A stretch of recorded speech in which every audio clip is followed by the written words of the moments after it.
Hello everyone, स्वागत है आप सभी का। तो आज हम एक बीपीएससी के स्पेशल सीरीज के साथ हाजिर हैं आपके सामने में। और इस सीरीज के तहत हम बीपीएससी के प्रीवियस ईयर का पेपर सॉल्व करेंगे। अगर आप 66 बीपीएससी की तैयारी कर रहे हो तो यह सीरीज काफ़ी इम्पॉर्टेंट है, क्योंकि इस सीरीज़ में हम बीपीएससी के जितने भी प्रीवियस एग्ज़ाम हुए हैं, प्रीवियस ईयर जितना भी एग्ज़ाम बीपीएससी ने कंडक्ट किया है प्रीलिम्स का, हर एक एग्ज़ाम का हम एनालिसिस डे बाय डे करेंगे। तो इससे पहले हमने एक सीरीज़ लाया था आपके लिए, और वो सीरीज़ था यूपीएससी को लेकर के, जहां हम यूपीएससी के प्रीवियस ईयर को पेपर को एनालिसिस करते थे। अगर हमारा वीडियो आपने नहीं देखा है तो जाकर देख सकते हो, डिस्क्रिप्शन में आपको लिंक मिल जाएगा। तो चलिए इसकी शुरुआत करते हैं, लेकिन उससे पहले हमारे चैनल पर नए हैं तो सब्सक्राइब कर दें, पुराने हैं तो लाइक कर दें, शेयर करें, कमेंट करें। कोई क्वेश्चन पूछना हो तो कमेंट सेक्शन में क्वेश्चन पूछ सकते हैं। तो ये जो पेपर है ये 65वीं बीपीएससी की है, 65वीं बीपीएससी का ये पेपर है और इसका सीरीज सी है। हम स्टार्ट करते हैं। अगर आपको ये पेपर चाहिए तो आप जाकर के टेलीग्राम चैनल ज्वाइन कर लेना, वहाँ पे ये पेपर मैं अवेलेबल करवा दूंगा आपको, राइट। तो देखो, पहला क्वेश्चन है संघीय व्यवस्था को लेकर के। संघीय व्यवस्था में जो पहला स्टेटमेंट है कि विधायिका न्यायपालिका के प्रति जवाबदेह होता है, बिल्कुल नहीं, ये गलत है। विधायिका कार्यपालिका के प्रति जवाबदेह होता, उल्टा बोल दिया। नॉर्मली संघीय व्यवस्था में कार्यपालिका विधायिका के प्रति जवाबदेह होता है, और यही कारण है कि प्राइम मिनिस्टर को जवाब कहाँ देना होता है? संसद में। प्राइम मिनिस्टर क्या है? कार्यपालिका हुआ, संसद क्या हुआ? विधायिका हुआ। प्राइम मिनिस्टर को जवाब कहाँ देना होता है? विधायिका में, यानी संसद में, राइट। तो पहला गलत है। दूसरा गलत है, विधायिका एवं कार्यपालिका दोनों स्वतंत्र होते हैं, बिल्कुल गलत है, दोनों संबद्ध होते हैं। यही कारण है कि प्राइम मिनिस्टर जो होते हैं, जो कार्यपालिका हैं, वो संसद के भी पार्ट होते हैं, संसद के भी सदस्य होते हैं। राष्ट्रपति न्यायपालिका के प्रति जवाबदेह है, ये भी गलत है। राष्ट्रपति बिल्कुल न्यायपालिका के प्रति अकाउंटेबल या जवाबदेह नहीं है। तो इसका आंसर क्या हो जाएगा? इसका आंसर हो जाएगा ई, पहला का ई। दूसरा का देखते हैं कि निम्नलिखित में किसका निर्माण पंचायती राज व्यवस्था के तहत हुआ है? तो सबको पता है इसका आंसर क्या है, सी हो गया, ग्राम पंचायत।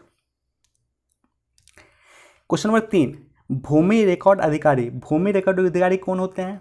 पटवारी होते हैं। राजस्थान में नॉर्मली इसे पटवारी कहा जाता है, बिहार में राजस्व अधिकारी कहा जाता है। भूमि राजस्व अधिकारी या भूमि राजस्व क्लर्क कहा जाता है नॉर्मली। क्वेश्चन नंबर 4 देखो, थोड़ा सा टेक्निकल क्वेश्चन है। क्वेश्चन क्या है कि केंद्रीय शासन व्यवस्था के बारे में कौन सा सही नहीं है? मतलब केंद्रीय शासन व्यवस्था क्या हुआ कि एक जगह से ही बैठ करके पूरे देश के लिए कानून का निर्माण होगा, एक जगह से ही बैठ के पूरे देश को जो है शासन किया जाएगा। तो अगर केंद्रीय शासन व्यवस्था है तो त्वरित निर्णय होगा, बिल्कुल होगा, यानी इमीडिएट निर्णय, इमीडिएट एक्शन होगा। लचीलापन होगा, यानी जब चाहेगा संशोधन करना कर सकता है। कानून में एकरूपता भी होगा। लेकिन क्या ये बड़े देश के लिए आदर्श है? सोच कर देखो, जैसे मान लो इंडिया है। इंडिया में दिल्ली में बैठा हुआ क्या व्यक्ति क्या कर्नाटका के लिए डिसीजन ले सकता है? दिल्ली में बैठा हुआ व्यक्ति क्या नॉर्थ ईस्ट के लिए डिसीजन ले सकता है? तो बिल्कुल नहीं ले सकता है। इसलिए यह बड़े देश के लिए, भारत जैसे देश के लिए या चीन जैसे देश के लिए या अमेरिका जैसे देश के लिए आदर्श नहीं है। छोटा देश जैसे आपको स्विट्जरलैंड हुआ, उस जैसे देश के लिए ये आदर्श हो सकता है। इसका आंसर सी हो जाएगा। सामुदायिक विकास कार्यक्रम, याद रखना, किसी भी कार्यक्रम का अगर उद्देश्य पूछता है तो नॉर्मली एक उद्देश्य हो ही नहीं सकता, उसका बहुत सारे उद्देश्य हो सकते हैं। और सामुदायिक विकास जो कार्यक्रम था, इसकी शुरुआत हुई थी 1952 में। इसके 8 उद्देश्य थे। हर एक उद्देश्य को याद करने की आवश्यकता नहीं है, बस ये टेक्निकली याद रखना, उसके काफ़ी उद्देश्य हो सकते हैं। इसलिए इसका आंसर ई है, यानी शैक्षणिक सुविधा सुलभ कराना भी इसका उद्देश्य था, जीवन स्तर को बेहतर करना भी उद्देश्य था, राजनीतिक प्रशिक्षण भी उद्देश्य था, और योजना बनाने में गांव की सहायता करना भी इसका उद्देश्य था। क्वेश्चन नंबर 6, बहुत सारे क्वेश्चन लोगों ने इसको माना है, ए आंसर मारा है, बिल्कुल सही है। क्या आम आदमी पार्टी एक राज्य पार्टी है? बिल्कुल सही है। लेकिन आम आदमी पार्टी पंजीकृत पार्टी भी है, एक रजिस्टर्ड पार्टी भी है। तो इसका आंसर डी भी होना चाहिए, और ए और डी दोनों इसका आंसर है। इसलिए इसका आंसर हो गया ई। उपयुक्त में से कोई नहीं या उपयुक्त में एक से अधिक इसका आंसर है, इसलिए आंसर इसका हो जाएगा ई। देखो इस क्वेश्चन को थोड़ा सा डील कर देता हूँ मैं, क्वेश्चन नंबर 7 को, और ये हमेशा आपको याद रहेगा चूंकि कई बार क्वेश्चन ये पूछा जाता है। भारत के संविधान में 2 आर्टिकल में रीट की चर्चा है, आर्टिकल 32 में और आर्टिकल 226 में। आर्टिकल 32 में सुप्रीम कोर्ट रीट जारी करता है मौलिक अधिकार के उल्लंघन के खिलाफ। आर्टिकल 226 में हाई कोर्ट रीट जारी करता है मौलिक अधिकार के उल्लंघन के खिलाफ, तो करता ही करता है, इसके साथ साथ अन्य मानवाधिकार का उल्लंघन होता है तो भी रीट जारी कर सकता है। बेसिक अंतर समझ में आया कि ये सिर्फ मौलिक अधिकार के खिलाफ ही रीट जारी करेगा, और ये जो है हाई कोर्ट मौलिक अधिकार के अलावा अन्य मानवाधिकार का अगर उल्लंघन हो रहा है तो वहाँ भी रीट जारी कर सकता है। अब 5 प्रकार के रीट की चर्चा है। जो पहला रीट है वो बंदी प्रत्यक्षीकरण को लेकर के है, यानी किसी एक व्यक्ति को बंदी बनाया गया है उसको लेकर के रीट जारी करता है, और इस कंडीशन में न्यायपालिका का कहना है कि बंदी को सशरीर न्यायपालिका के समक्ष प्रस्तुत किया जाए, और यह जो है सार्वजनिक प्राधिकरण यानी पुलिस वगैरह और व्यक्तिगत कोई व्यक्ति अगर किसी व्यक्ति को बंदी बनाया है तो दोनों के खिलाफ जारी हो सकता है, यानी सार्वजनिक प्राधिकरण और व्यक्ति दोनों के खिलाफ रीट जारी हो सकता है। दूसरा जो रीट है वो है परमादेश। परमादेश मतलब होता है कि हम आदेश दे सकते हैं। यहाँ पे जो है न्यायपालिका अपने अधीनस्थ न्यायपालिका को या अपने सरकारी अधिकारी को या निगम को किसी तरह का कोई आदेश देना होता है तो ये रीट जारी करता है परमादेश। परमादेश के बाद जो है एक अन्य है वो है प्रतिषेध। प्रतिषेध मतलब होता है रोकना, और क्या रोकता है कि अधीनस्थ न्यायालय के किसी भी डिसीजन को रोकने का काम करना होता है तो प्रतिषेध जारी करता है। मान लो कि सुप्रीम कोर्ट में हाई कोर्ट में कोई डिसीजन है और उस डिसीजन को सुप्रीम कोर्ट को रोकना है तो वो रीट जारी करेगा, प्रतिषेध रीट जारी करेगा अगर मौलिक अधिकार का उल्लंघन हुआ है तो, राइट। तो उत्प्रेषण क्या है? उत्प्रेषण में क्या होता है कि बेसिक अंतर समझो। प्रतिषेध में क्या होता है कि सिर्फ न्यायिक और अर्ध न्यायिक निकाय के प्रति जारी होता है और अपने अधीनस्थ न्यायालय के डिसीजन को रोक देता है। लेकिन उत्प्रेषण में क्या होता है कि ना सिर्फ डिसीजन को रोकने की क्षमता है बल्कि उसे अपने पास हस्तांतरित भी करवा लेता है, स्थानांतरण करवा लेता है। जैसे मान लो कि हाई कोर्ट को लगा कि अधीनस्थ न्यायालय यानी जिला कोर्ट कोई डिसीजन सुना नहीं रहा है अच्छे से, वो जो है कानून की खराब स्थिति का बखान कर रहा है या उसके क्षेत्राधिकार में ये चीज़ नहीं आता है या उसको लग रहा है कि कानून की ढंग से व्याख्या नहीं कर रही है, तो ऐसे कंडीशन में हाई कोर्ट जो है उस जिला न्यायालय में जो केस चल रहा है उसको अपने पास स्थानांतरण करवा लेगा। और ये किस रीट के माध्यम से करेगा? तो ये करेगा उत्प्रेषण रीट के माध्यम से। तो इसलिए जो है इसको पोस्टमार्टम कहा गया, यानी ना सिर्फ इसमें निवारक है बल्कि सहायक भी है। ना सिर्फ इसको रोकता है बल्कि इसको किस तरह से एग्जीक्यूट किया जाए डिसीजन को ताकि व्यक्ति को भला हो सके उसमें सहयोग भी करता है। परमादेश में जहां आप किसी डिसीजन को प्रतिषेध में जहां आप किसी डिसीजन को रोकने का काम करते हैं, वहीं उत्प्रेषण में ना सिर्फ रोकते हैं बल्कि अपने पास मंगवा करके डिसीजन देने का भी काम न्यायपालिका करती है। उसके बाद जो है एक अन्य है, उस पर भी डिस्कस कर देते हैं, अधिकार परीक्षा। कोई सार्वजनिक अधिकारी यानी कोई लोक अधिकारी अपने कार्यालय का गलत उपयोग करता है तो न्यायपालिका ये रीट जारी करती है। यानी किसी अधिकार का अगर उल्लंघन करता है, अगर मान लेते हैं कोई अधिकारी है वो अपने अधिकार का उल्लंघन करता है तो न्यायपालिका ये रीट जारी करती है, अधिकार परीक्षा। तो क्लियर हो गया है कि इसे पोस्टमार्टम को उत्प्रेषण क्यों कहा गया, क्योंकि ये ना सिर्फ निवारक है बल्कि सहायक भी है। तो ऑप्शन इसका सी सही हो जाएगा। क्वेश्चन नंबर 8 का क्वेश्चन देखो। पहली बात तो याद रखना, जो बीपीएससी ने क्वेश्चन पूछा था सीडीपीओ में डायरेक्टली वीवीपैट का फुल फॉर्म पूछ दिया था। तो इसका फुल फॉर्म होता है voter verified paper audit trail.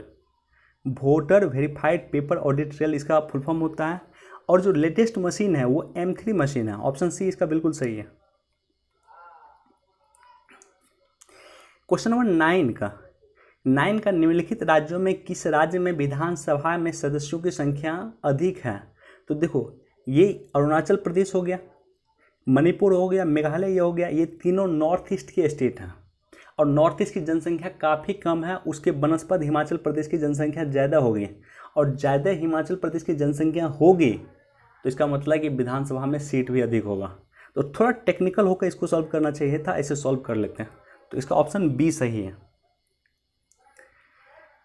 Question number 10, वरीयता क्रम को लेकर के क्वेश्चन पूछा है। वरीयता क्रम में जब आप जाओगे 9A में, तो 9A में यूपीएससी का अध्यक्ष भी है, मुख्य चुनाव आयुक्त भी है और नियंत्रण और महालेखा परीक्षक भी है, तीनों है, इसलिए इसका आंसर हो जाएगा ई। भारत में न्यूनतम समर्थन मूल्य का निर्धारण कौन करता है? तो मूल्य का निर्धारण जो करता है वो करता है आपको CACP करता है। मूल्य का निर्धारण कौन करता है? CACP यानी कृषि लागत और मूल्य आयोग करता है, जिसकी स्थापना 1965 में की गई थी। कृषि कल्याण मंत्रालय के अंतर्गत ये आता है और ये मूल्य का निर्धारण करता है और उसके बाद रिकमेंड कर देता है CCEA को, राइट। तो इसका आंसर हो जाएगा ए। हिंदू वृद्धि दर क्या है? हिंदू वृद्धि दर संबंधित है GDP को लेकर के, राइट। हुआ क्या था कि 1991 से पहले जब हमने नई आर्थिक नीति लाया, LPG लाया, उससे पहले लगभग 1950 से 80 तक जो भारत की GDP होती थी वो 3% के आसपास रहती थी, एक स्टेगनेंट अवस्था में थी, ज़्यादा वृद्धि नहीं करता था, 2 से 3% के आसपास रहता था। इसलिए इस ग्रोथ रेट को जो है टर्म दिया गया हिंदू ग्रोथ रेट, इसे टर्म दिया गया हिंदू ग्रोथ रेट, राइट। तो इसका आंसर जो होगा बी हो जाएगा। क्वेश्चन नंबर 13, बिहार में कृषि कुंभ मेला 2019 कहाँ आयोजित किया गया? तो याद रखना इसका आयोजन हुआ था मोतिहारी में, बहुत ज़्यादा इंपॉर्टेंट नहीं है, अब ओल्ड हो गया है, ये करेंट का क्वेश्चन था।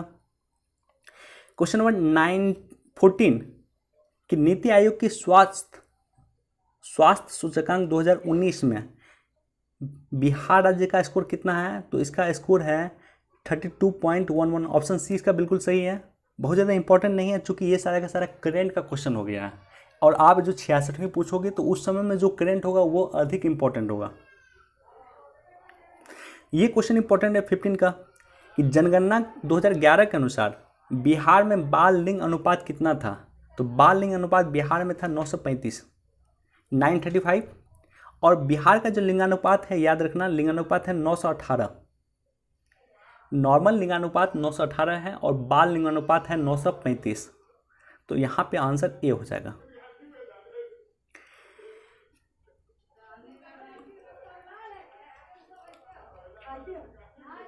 देखो 2017-18 के दौरान बिहार में तृतीयक क्षेत्र की विकास दर कितनी थी? तो तृतीयक क्षेत्र की जो विकास दर है वो 14.6% है, यानी ये बी आंसर इसका सही होगा। क्वेश्चन नंबर 17, 2017-18 में मौजूदा कीमतों पर बिहार राज्य का सकल घरेलू उत्पाद GSDP कितना है? तो ऑप्शन ए यहाँ बिल्कुल सही होगा। देखो मैं एक डाटा बता देता हूँ कि ये सब डाटा आपको मिलेगा कहाँ। बिहार का जो इकोनॉमिक सर्वे होगा, मान लो अगर आप 66वीं BPSC दे रहे हो और 66वीं BPSC अगर फरवरी के बाद अगर एग्ज़ाम होगा तो फरवरी में बिहार इकोनॉमिक सर्वे आ जाता है प्रत्येक वर्ष।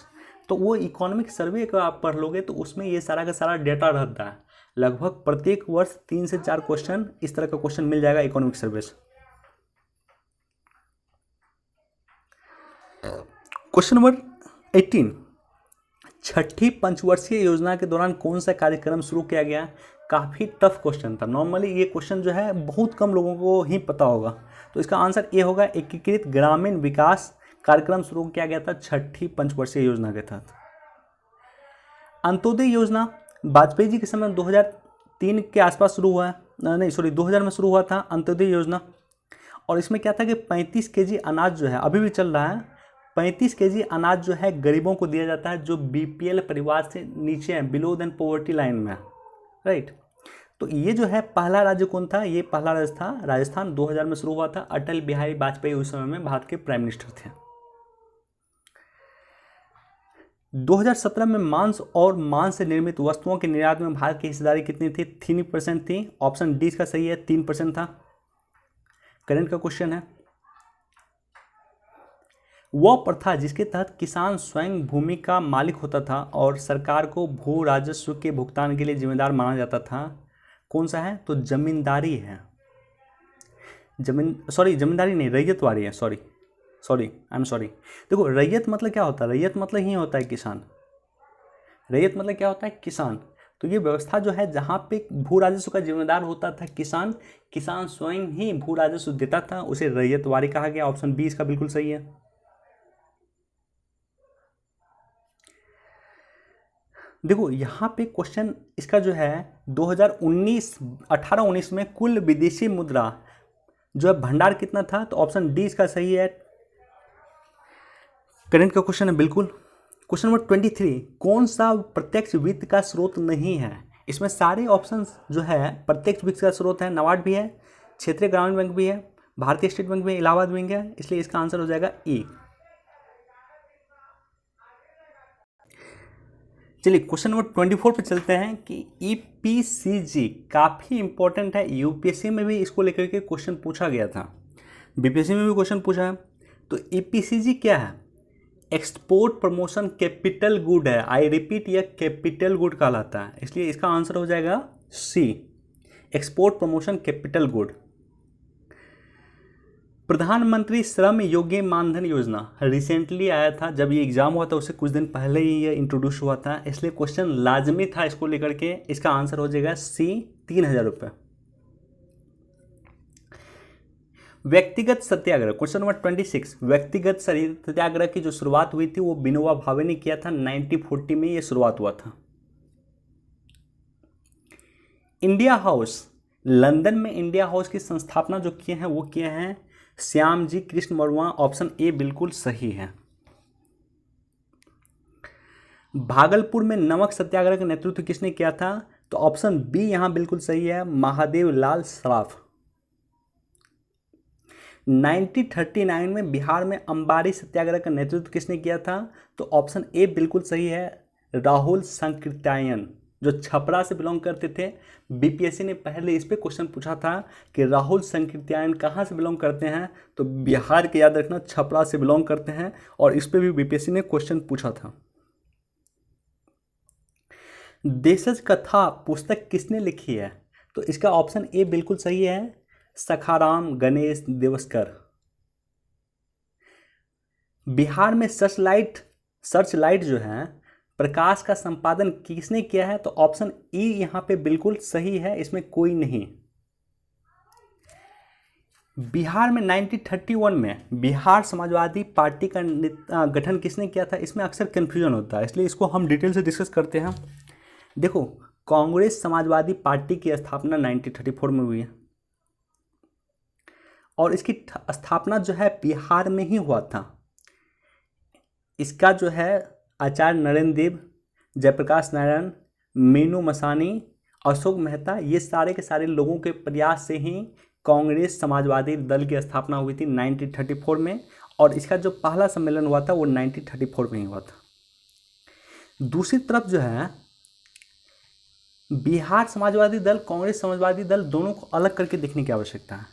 बिहार समाजवादी दल जो है 1931 में इसकी स्थापना हुई है, और इसकी स्थापना जो है जयप्रकाश नारायण, फूलन प्रसाद वर्मा, ये लोगों ने मिलकर किया। दो प्रमुख आदमी हैं, जयप्रकाश नारायण और फूलन प्रसाद वर्मा, राइट।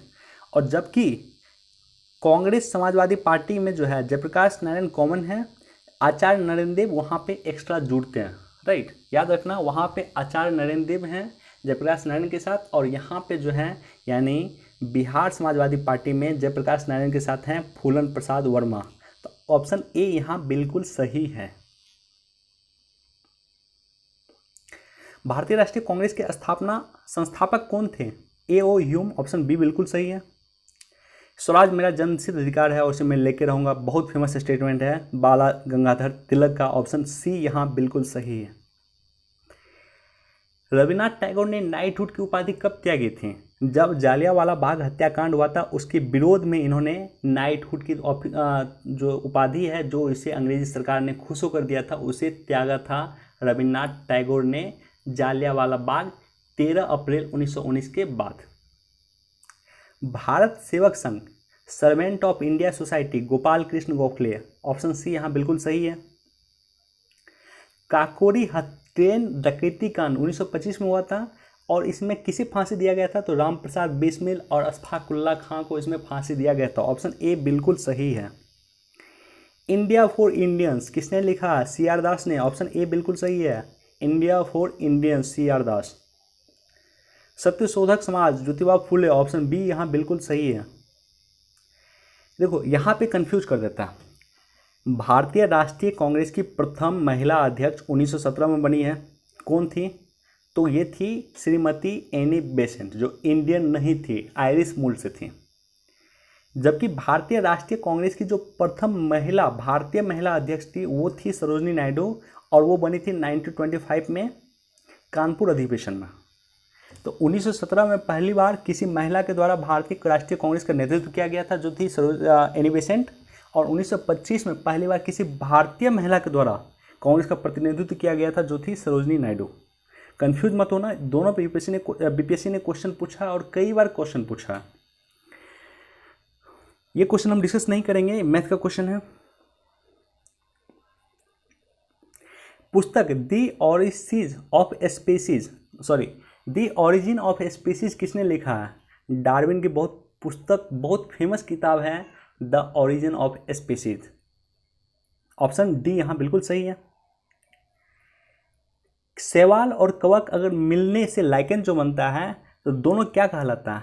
दोनों म्यूचुअलिज्म कहा जाता है, यानी दोनों को एक दूसरे से बेनिफिट होता है। ऑप्शन बी यहाँ बिल्कुल सही है, दोनों म्यूचुअलिज्म है, दोनों को एक दूसरे से प्रॉफिट होता है। जीव कहाँ रहते हैं, उस सटीक जगह को क्या कहा जाता है? देखो इसमें कंफ्यूजन था, इसलिए ऑप्शन इसको ई माना है बीपीएससी ने, और हम भी ई मानेंगे। निकेत, बहुत जगह इसको निकेत भी कहा गया, और बहुत जगह इसे आवास हैबिटेट भी कहा जा सकता है, इसलिए ऑप्शन इसका ई है।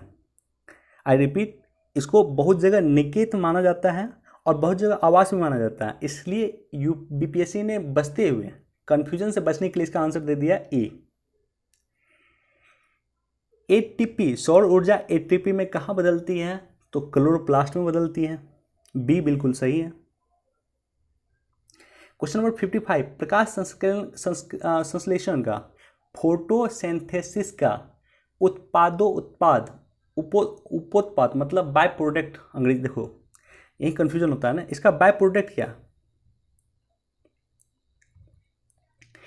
फोटोसिंथेसिस, प्रकाश संश्लेषण का बाय प्रोडक्ट क्या है? तो कार्बन डाइऑक्साइड। ऑप्शन बी यहाँ बिल्कुल ऑप्शन बी बिल्कुल सही है, ऑक्सीजन इसका बाय प्रोडक्ट होता है। ऑप्शन बी बिल्कुल सही है। हड्डियों के अध्ययन को क्या कहा जाता है?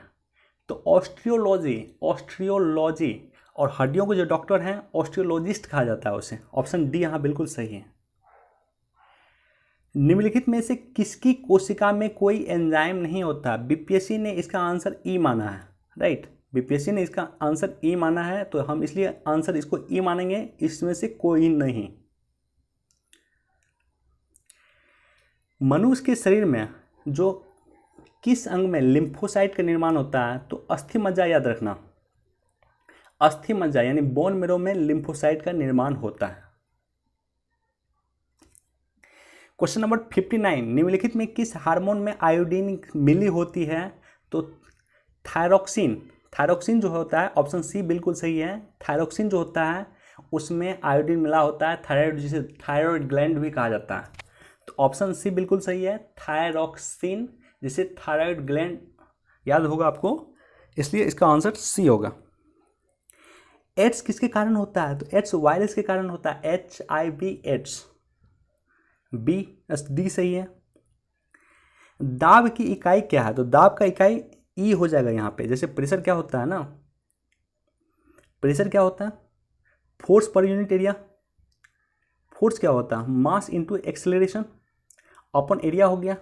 तो मास किलो रख लेना, एक्सेलरेशन का फॉर्मूला दे दो और एरिया के दे दो, और इसको जो निकालोगे तो यहाँ पे कोई फीट नहीं आएगा, तो इसलिए इसका आंसर क्या है? ई है। सूर्य का प्रकाश पृथ्वी पर कितनी देर में पहुंचता है? तो इसका आंसर जो है ई माना है बीपीएससी। क्यों माना है? कि 500 सेकेंड लगता है, और 500 सेकेंड एग्जैक्टली होता है 8 मिनट 20 सेकेंड। अगर हमारे पास ऑप्शन ई नहीं होता तो इसका आंसर सी हो जाता, लेकिन चूंकि हमारे पास ऑप्शन ई है तो इसलिए एग्जैक्टली मान रहा है 8 मिनट और 20 सेकेंड, इसलिए इसका आंसर हो गया ई। बीपीएससी एग्जैक्टली मान रहा है 8 मिनट 20 सेकेंड, इसका आंसर हो गया ई। अदिश राशि कौन सा है इसमें? बल है? बिल्कुल नहीं, बल सदिश है। वेग सदिश है, त्वरण सदिश है, तो दाब अदिश राशि है। ऑप्शन बी बिल्कुल सही है, दाब अदिश राशि है, जिसमें डायरेक्शन, जिसमें मास है लेकिन डायरेक्शन नहीं है। अदिश मतलब क्या होता है? वैसी राशि जिसमें डायरेक्शन ना हो लेकिन मास हो, वॉल्यूम हो, डेंसिटी हो। निम्नलिखित में किस राशि का मात्रक नहीं है? विकृति, स्ट्रेन का मात्रक नहीं है। ऑप्शन सी यहाँ बिल्कुल सही है। तो विकृति का कोई मात्रक नहीं है। वायु में ध्वनि तरंग होती है अनुदैर्ध्य तरंग। याद रखना, वायु में क्या होता है? ध्वनि तरंग अनुदैर्ध्य तरंग होता है। 50 डिग्री फ़ारेनहाइट कितना होता है? 122 122 हाँ 122 डिग्री फ़ारेनहाइट होता है 50 डिग्री सेंटीग्रेड। इसका फॉर्मूला होता है, फॉर्मूला देख लेना आप। 50 डिग्री सेंटीग्रेड कितना होगा? 122 फ़ारेनहाइट। हर्ट किसका मापक है? हर्ट जो है आवृत्ति है, फ्रीक्वेंसी का मापक है हर्ट्ज सॉरी। शरीर का ताप नियंत्रित करता है कौन सा? हाइपोथैलेमस। शरीर का ताप हो गया, प्यास हो गया, भूख प्यास हो गया, प्यार हो गया, घृणा हो गया, ये सारा का सारा जो है करता है हाइपोथैलेमस नियंत्रित। और इसके अलावा याद रखना एक दो पॉइंट और है कि मेडुला जो है, मेडुला, हाँ ये जो ए दिया हुआ मेडुला क्या करता है कि उल्टी हो गया, भोजन निगलन हो गया, हार्ट बीट की दर हो गया, कफ हो गया, स्नीजिंग हो गया, ये सारे के सारे जो है इसका स्रोत कौन सा है? मेडुला है। ये मेडुला नियंत्रित करता है। और शरीर, मस्तिष्क का सबसे बड़ा भाग जो होता है वो सेरेब्रम होता है। मस्तिष्क का सबसे बड़ा भाग सेरेब्रम होता है। और सेरेब्रम क्या होता है कि ऐच्छिक क्रियाएं, स्मरण शक्ति, ये सारा का सारा नियंत्रित कौन करता है? तो सेरेब्रम। आई रिपीट, सेरेब्रम मस्तिष्क का सबसे बड़ा भाग है जो ऐच्छिक क्रियाएं, स्मरण शक्ति, ये सारा के सारा नियंत्रित करता है। मेडुला क्या हो गया? उल्टी, भोजन निगलन, ये सारे के सारे नियंत्रित करता है। और हाइपोथैलेमस क्या हो गया कि तापमान नियंत्रित करता है शरीर का, प्यार हो गया, घृणा हो गया, ये सारा का सारा नियंत्रण करता है हाइपोथैलेमस। ये तीनों ही पार्ट से कई बार बीपीएससी ने क्वेश्चन पूछा है। विद्युत धारा किस उपकरण से नापी जाती है? विद्युत धारा किस उपकरण से नापी जाती है? तो इसे नापा जाता है एमीटर से। ऑप्शन ए बिल्कुल सही है। और विद्युत शक्ति का इकाई क्या है? शक्ति मतलब क्या हो गया? विद्युत पावर हो गया। तो पावर होगा तो क्या हो गया? वोल्ट हो जाएगा। ऑप्शन बी यहाँ बिल्कुल नहीं, सॉरी वाट हो जाएगा, सॉरी यहाँ पे पावर होगा तो क्या हो गया? वाट हो जाएगा। ऑप्शन 70 का ऑप्शन डी बिल्कुल सही है। विद्युत शक्ति का इकाई वाट। आधुनिक रसायन शास्त्र के जनक किसे कहा गया? तो लेबोजियर को कहा गया। ऑप्शन सी यहाँ बिल्कुल सही है। लेबोजियर को आधुनिक रसायन शास्त्र का जनक कहा गया। क्वेश्चन नंबर 72, एक तत्व में इलेक्ट्रॉन और प्रोटॉन की संख्या 18 और 20 है तो उस तत्व में द्रव्यमान संख्या कितना होगा? टोटल मिला दो, 18 + 20 कितना हो जाएगा? 38। इसका आंसर सी हो जाएगा। निम्नलिखित में किसे हंसने वाली गैस कहा जाता है? Nitrous oxide. बी बिल्कुल इसका सही है। निम्नलिखित में कौन सा एक तत्व नहीं है? तो गैस जो है वो तत्व नहीं है, राइट। तो चलिए, ये पार्ट ए था। 150 क्वेश्चन होते हैं बीपीएससी में, जिसमें पार्ट ए में 74 क्वेश्चन हमने डिस्कस किया और रिमेनिंग पार्ट बी लाएंगे हम। उसमें रिमेनिंग जो क्वेश्चन होगा 150 क्वेश्चन तक वो हम डिस्कस करेंगे। वीडियो अगर अच्छा लगा हो तो लाइक कर दें, सब्सक्राइब कर दें, शेयर कर दें अपने दोस्तों के साथ, अपने कलीग के साथ, राइट। तो चलिए, बहुत बहुत धन्यवाद। Thank you so much. Please do like and share and subscribe. Thank you.